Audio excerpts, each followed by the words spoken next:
Olá, pessoal! Voltamos aí, né, com a nossa disciplina de saúde do adulto 1, né?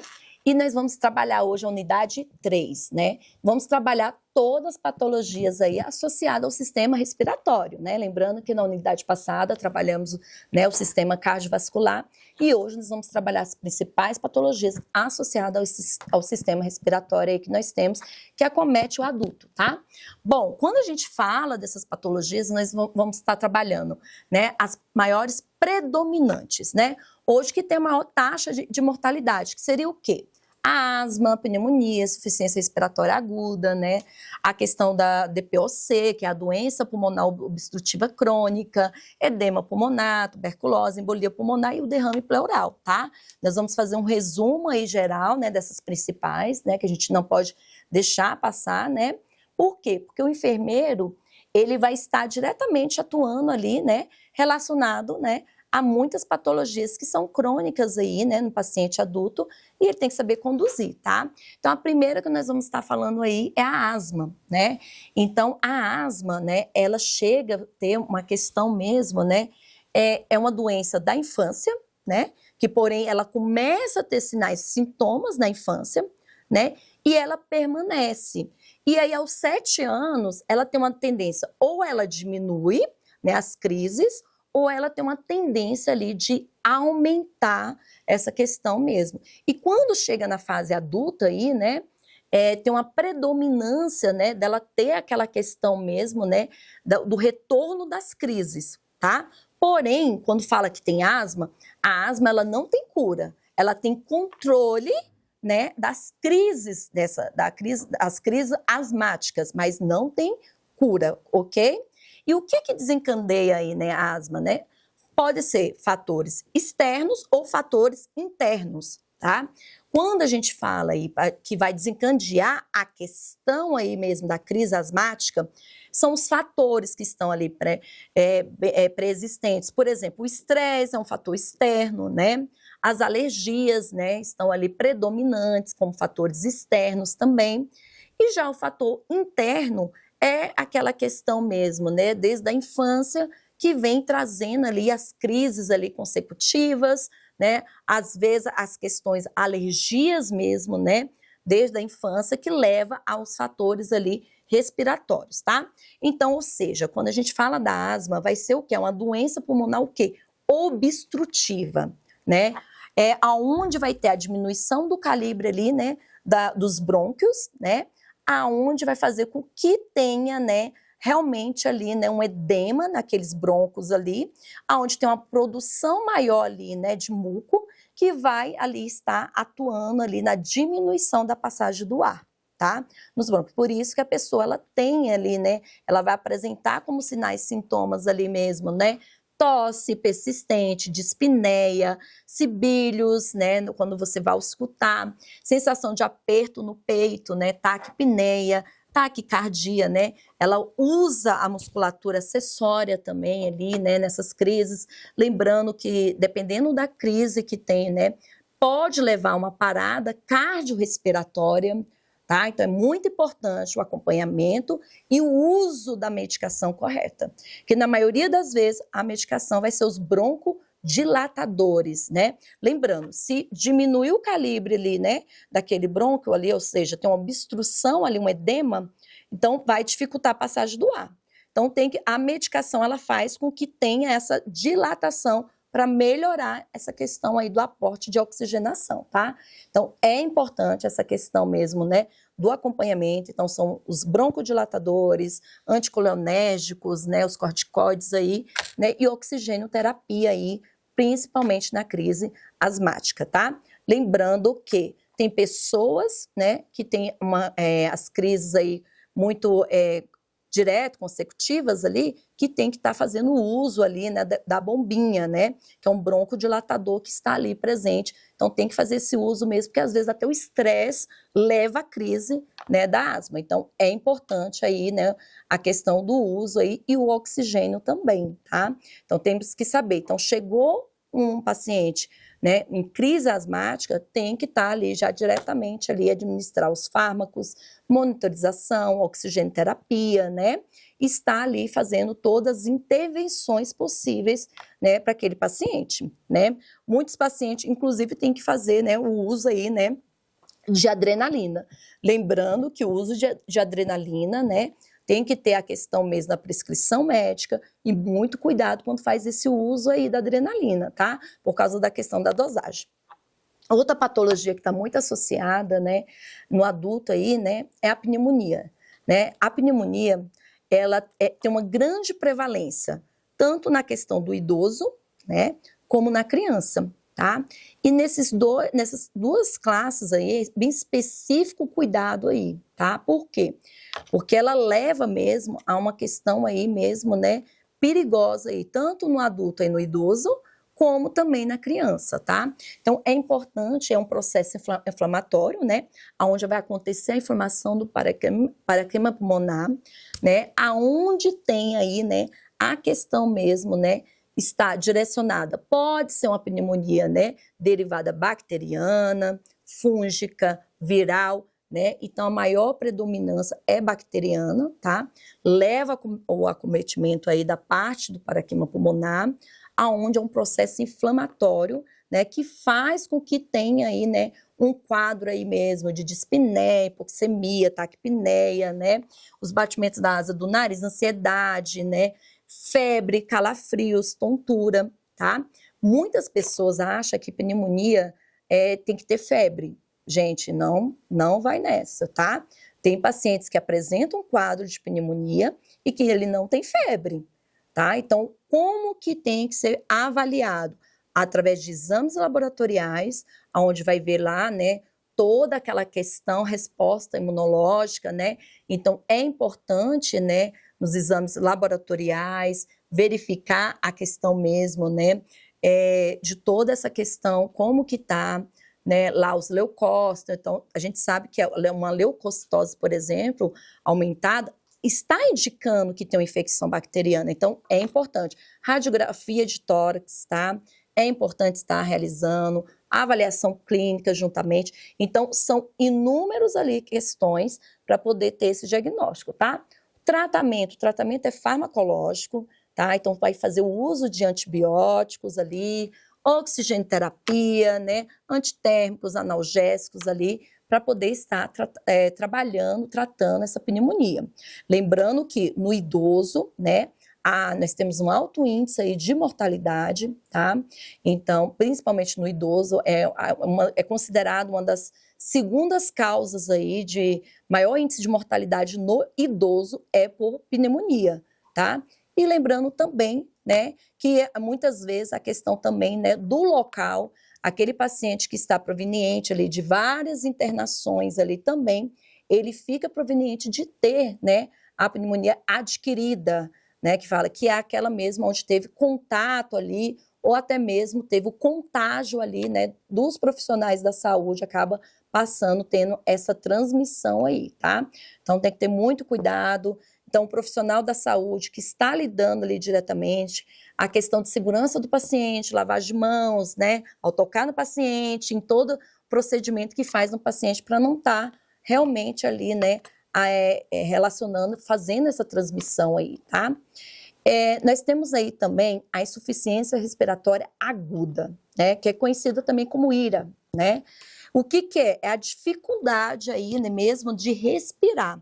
Ou seja, né, aquela parte do pulmão, muitas vezes, né, acaba sofrendo ali no decorrer ali do tempo, né, principalmente se esse paciente adulto, ele é um tabagista, né, fumante, ativo, ele acaba ali, o pulmão dele acaba ali tendo várias necroses, né, e diminuindo a questão mesmo ali fisiologicamente da função dele, tá?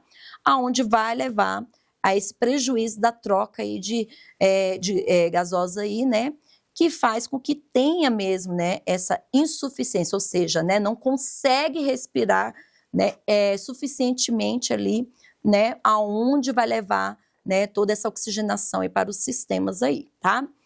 Quais são a questão dos sinais e sintomas, né? mesmo, vocês vão ver que nessa parte respiratória são basicamente os mesmos sintomas, que é dispneia, cefaleia, ansiedade, dor torácica, né, taquicardia, arritmia, né, porque tenta compensar, né, dificuldade respiratória ali, né, o uso da musculatura acessória, né, então estão bem prevalente mesmo. A maior complicação é, né, quando chega mesmo até essa insuficiência, pode levar a uma parada cardiorrespiratória, né, a um choque mesmo, ou até mesmo, né, o paciente muitas vezes ele tem que ser entubado ali e fazer uso da ventilação mecânica, tá? Isso vai depender muito da questão do quadro dele aí, dessa insuficiência respiratória aí. Então é importante que o profissional da enfermagem, ele venha conduzir, venha verificar a saturação, gasometria, né, para ver como que tá os gases aí, né, na questão mesmo da circulação, né, como que está o aporte de oxigenação, tá? A COVID, por exemplo, ela levou muitos pacientes, né, à questão da mortalidade pela insuficiência respiratória. Então, a COVID levou à insuficiência respiratória, tá? Então, é onde mesmo, né, não consegue ali respirar ali, né, o quantitativo, né, o que é necessário fisiologicamente, tá? E aí nós temos, né, a DPOC, né, que é uma doença obstrutiva crônica. Crônica, já fala. Uma vez está instalado ali, né, ela não tem cura, tá? Ou seja, né, toda a parte ali mesmo, né, de fluxo de ar, ou seja, tem um enfisema ali, né, o enfisema pulmonar ele está associado à DPOC, à asma e também a bronquite ali, crônica também, tá? Por quê? Faz com que tenha uma obstrução. E também faz com que tenha, né, essa parte do pulmão, ela vai sofrer uma alteração aonde ali, né, ele não consegue mais fazer a sua função, né? Então, o pulmão é como se tivesse necrosado, tanto aquela parte ali das células dos alvéolos, né, onde faz a troca gasosa, ele perde essa função. E o paciente acaba tendo aí uma diminuição do aporte de oxigênio. No entanto, pacientes que têm DPOC, ele não consegue ter uma saturação acima de 90%. Né? Então, a gente sabe que a saturação normal ela tem que ser acima de 90%. Né? Então, ela tem que estar acima de 95%, na verdade. O paciente que tem DPOC, ele vai saturar ali abaixo de 90%, tá? Ou 90%, ele não consegue ter. E ele vai necessitar de fazer o uso ali de oxigênio terapia, não tem jeito, tá? É aquele paciente mesmo crônico que vai ficar fazendo uso ali, né, de oxigênio terapia aí pro resto da vida, tá? Para poder ter esse aporte aí, tá? Geralmente, né, quais vão ser os sinais mesmo dos anteriores? Dispneia, que é a dificuldade respiratória, cansaço, confusão mental, fadiga, sonolência, pode levar à questão de cianose, né, que é a falta de oxigenação celular, onde leva aquela coloração azulada, né, pela diminuição aí, né, tosse, e geralmente são pessoas que teve ali, né, o fator externo, ele é bem predominante, tabagistas, né, que foram tabagistas por muitos anos, ou trabalharam, né, em fábricas, né, nessas questões aí mesmo, que vem influenciar diretamente aí, né, essa questão aí, tá? Então vai ter um esforço respiratório muito grande, a pessoa não consegue nem fazer qualquer tipo de atividade diária, que ela já tem um cansaço, tá?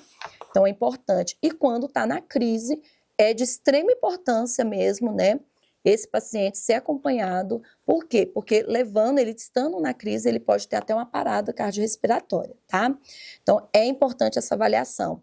Como que é detectado, né, a DPOC? Através de exames, né, laboratoriais, radiografia de tórax, né? Vem a questão também, né, de outros exames ali que vão estar, né, associados, espirometria, né? Vem a questão também, né, de toda essa questão para ver o nível ali, né, residual ali, né, e também o nível ali, né, de oxigenação que ele está conseguindo, que ele está tendo ali, né, se está suprindo ou não essa questão, tá?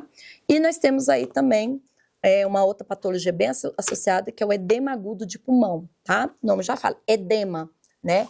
Ou seja, vai ser, né, geralmente, né, leva esse edema, né, um aumento do fluxo ali, ou seja, de líquido, né, dentro do pulmão. Geralmente é um sintoma, né, que está agregado a alguma patologia. Pode ser em decorrência de uma pneumonia que teve, né, pode ser mesmo em decorrência de um processo ali inflamatório, de um trauma que teve ali na parte pulmonar, que leva a esse edema, esse processo aí, aonde vai ter esse acúmulo de líquido, né?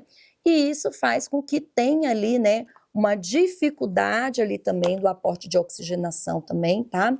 O edema também, ele está muito associado à questão mesmo, né, quando a gente fala da insuficiência cardíaca. Então, a insuficiência cardíaca, ela leva ao edema pulmonar, né? Por quê? Porque ela não está conseguindo, né? Os dois trabalham juntos, tanto o pulmão e o coração. Se tem uma dificuldade ali de circulação, começa a acumular líquido, e isso leva também à questão mesmo ali, né? Da diminuição do aporte da parte respiratória, aonde leva esse processo inflamatório que leva esse edema aí, tá? O quadro clínico é falta de ar, né? O paciente ele não consegue respirar, né? E tem aquela questão mesmo do posicionamento. O paciente aí, praticamente para dormir, ele tem que estar ali, né? Mesmo sentado, e só consegue ficar ali, né? Na posição de semi-Fowler, Fowler, para poder respirar melhor, tá?